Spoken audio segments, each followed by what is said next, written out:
დაღლილობა, უძილობა ან პირიქით, მომატებული ძილიანობა, ხასიათის მკვეთრი ცვლილება, ყელის არეში შეშუპება და ხმის ჩახლეჩა, ან დაუსაბუთებელი წონის ცვლა. ეს ჩივილები ხშირად ფარისებრი ჯირკვლის პრობლემებს უკავშირდება. სტატისტიკის მიხედვით, მსოფლიოში თითქმის ყოველ მე-10 ადამიანს ენდოკრინული პათოლოგია უფიქსირდება. მსგავსი სიხშირით გვხვდება დიაგნოზი საქართველოშიც.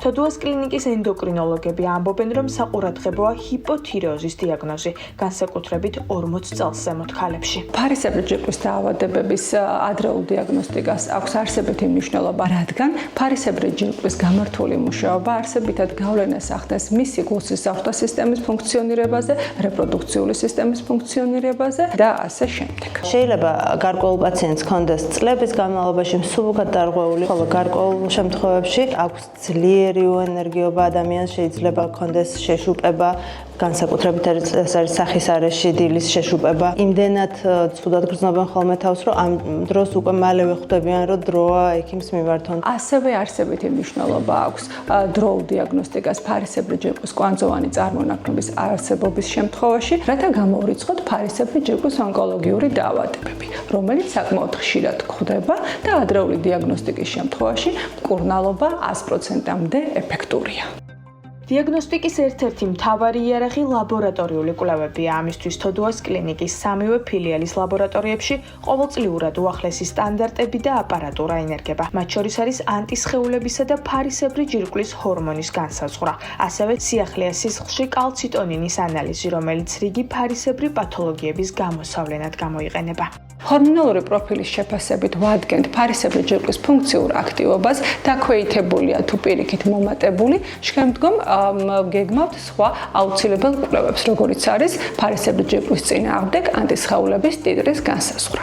თოდუას კლინიკაში არსებული ლაბორატორიული რესურსი გვაძლევს სრულ შესაძლებლობას, რომ თავიდან ბოლომდე გამოვიკვლიოთ ფარისებრი ჯირკვლის პრობლემები, ანუ რამდენად არის ეჭვი იმისა, რომ ავტოიმუნური თიროიდიტია და თუ უფრო კიდე სხვა დამატებითი კვლევები გჭირდება, ესეც რასაკვირველია. ზუსტი დიაგნოსტირებისთვის ოქროს სტანდარტი მაინც ფარისებრი ჯირკვლის ეკოსკოპია. ულტრაბგერითი კვლევა ზუსტად აფასებს კვანძების არსებობის შემთხვევაში ზომასა და სტრუქტურას. ბერის ფილიალის რადიოლოგი ცისანა ზაქარეიშვილი ამბობს, რომ ბოლო 2 წელია გართულებული შემთხვევების სტატისტიკა საყურადღებოა, მათ შორის ბავშვებში. საკმაოდ ხშირი არის, როდესაც საერთოდ არ არის გამოკვლეული პაციენტი, მოდის და მივანიშნებთ ავთვისებიანობაზე და შემდგომ ეს გვიდასტურდება ხოლმე. ბავშვებთანაც კი გვიპოვია ხშირად ესეთი ჩანართები.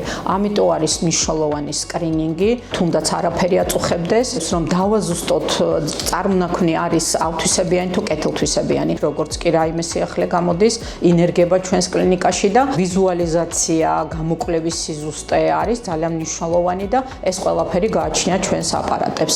მკურნალობის ტაქტიკა დიდწილად დიაგნოსტირებაზეა დამოკიდებული. უმეტეს შემთხვევაში მდგომარეობა მედიკამენტებით ეფექტურად კონტროლდება, ხოლო ქირურგიული ჩარევა მხოლოდ რთულ ფორმებში ხდება საჭირო. თანამედროვე ჰორმონული პრეპარატები, ბუნებრივი ჰორმონის ანალოგებია და სპეციალისტების თქმით ისინი პაციენტის ცხოვრების ხარისხზე უარყოფით გავლენას არ ახდენს. თუმცა იმისთვის, რომ მკურნალობის საჭიროებამდე არ მივიდეთ, ექიმები მინიმუმ 2 წელიწადში ერთხელ მაინც პრევენციული დიაგნოსტიკის ჩატარებას გვირჩევენ.